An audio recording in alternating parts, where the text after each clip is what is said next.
everybody's rooting for the president to make a full recovery, right? I mean, everyone's being a decent, reasonable human being during this period, right? No, of course not. Of course not. We're talking about Democrats. They're completely out of their freaking minds. You had SNL over the weekend, which still exists, even though it sucks and has been unwatchable garbage really for the last 20 years, maybe the last 15 years. A lot of just woke bull crap. It's just garbage. It's just not good. I'd say it has one sketch every 2 years or 2 seasons that's kind of funny and worth watching. Other than that, it's like watching a bunch of annoying liberal college students who think they're so funny and doing like the funniest bits, and it's so funny. It's horrible. You had Chris Rock on SNL over the weekend. Remember, the president's in the hospital. He does have what could be, for his age group, a lethal disease. Here's what this famous multimillionaire comedian has to say. Play 5. Before we even get started, let's say the elephant in the room. President Trump's in the hospital from COVID, and I just want to say my heart goes out to COVID. They're all laughing. It's so funny. That's fun. Is that funny? Really?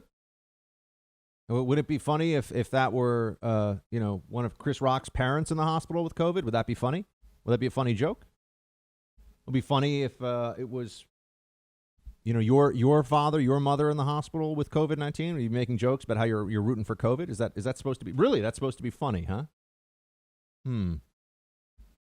This just goes to show you the corrupt mind that the libs now share. I mean, they have a hive mind. There's a collectivist approach to all of this, where there's no decency or morality that can be extended to Trump. And when you ask them why, or when you try to get greater clarity on what it is that makes Trump so beneath any feelings of warmth or decency, they just start spewing a bunch of nonsense talking points because they've been brainwashed.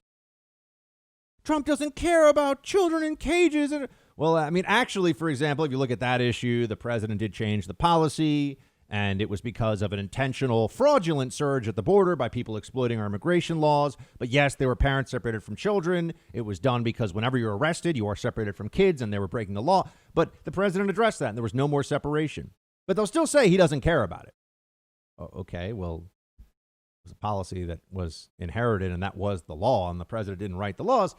Or the president's racist, and they'll talk about Charlottesville. And you'll say, well, hold on a second. Charlottesville, the transcript shows that he didn't say that the neo-Nazis were good people, but no, that doesn't matter. The facts don't go through. The facts do not break through the bubble. They do not break through the echo chamber. They simply do not care. And the fact that people would laugh at this, I mean, I will tell you this.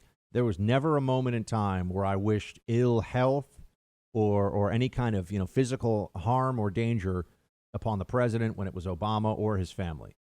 And if I had ever seen anybody that I knew on the right who was publicly doing that, I would have chewed them out. And we police our own on the right when we see crap like that. We do. And the libs would say, no, we absolutely do. I'm talking about people that have some clout and respect in the community. I'm not talking about some rando who's got a blog that 10 people read.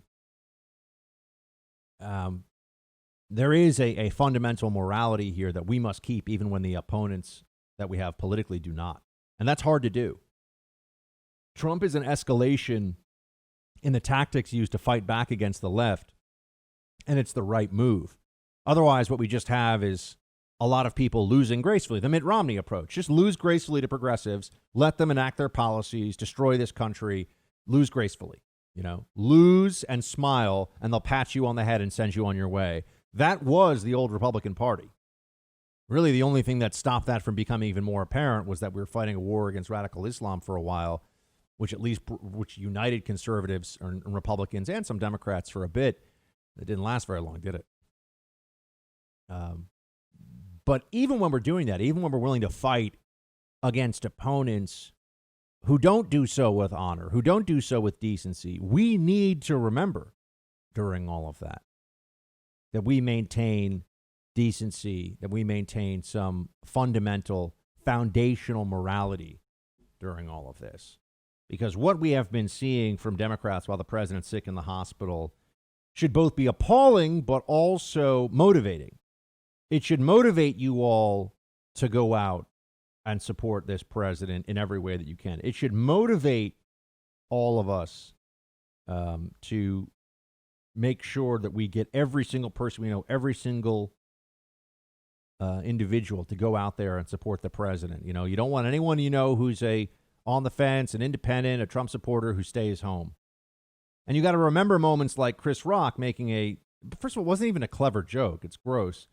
But making jokes like that, because when Trump beats COVID right on schedule, which I am predicting and very confident he's going to, and then handily beats Joe Biden, and the lib celebrities and the journos all have a mass hysteria meltdown, they will have earned every second of their own deranged anguish for the next 4 years of the Trump presidency.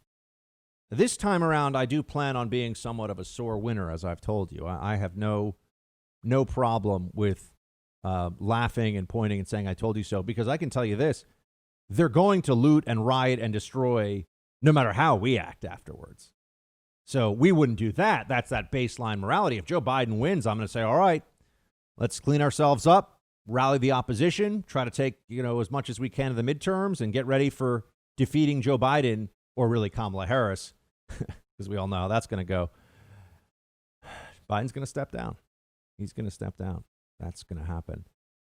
But you would see right now, this is a point at which there should be no politics. Everyone should just be rooting for. And look, President Obama put out a good statement about Trump. There have been Democrats who, not all Democrats are hateful. I understand that. I admit there are Democrats who are friends of mine, who are good people.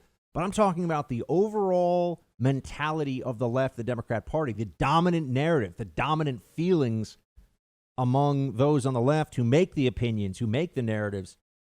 And it's disgusting. It's absolutely disgusting. I mean, here's Senator Dick Durbin, play 8. Well, first, Stephanie, let me tell you, I wish the president and first lady a speedy recovery. Politics aside, we should be human beings first and foremost. But second, let me tell you, this president has never taken COVID-19 seriously. From the beginning, misleading the American people, not showing national leadership when we needed it, absolutely, for testing and PPE, ignoring the advice of experts from the start, refusing to wear masks, continuing to have these mass rallies and put people at risk, and then he pulled it off again last night while a patient at Walter Reed. Imagine now that those Secret Service agents in that car with him and others now have to quarantine themselves for 14 days because this president wanted to wave from his car as he went past his supporters. It just shows the kind of approach to this deadly virus that a president should not have. It's a terrible message to the American people. I hope he gets better, but it's all his fault. That's what the Democrats are telling you.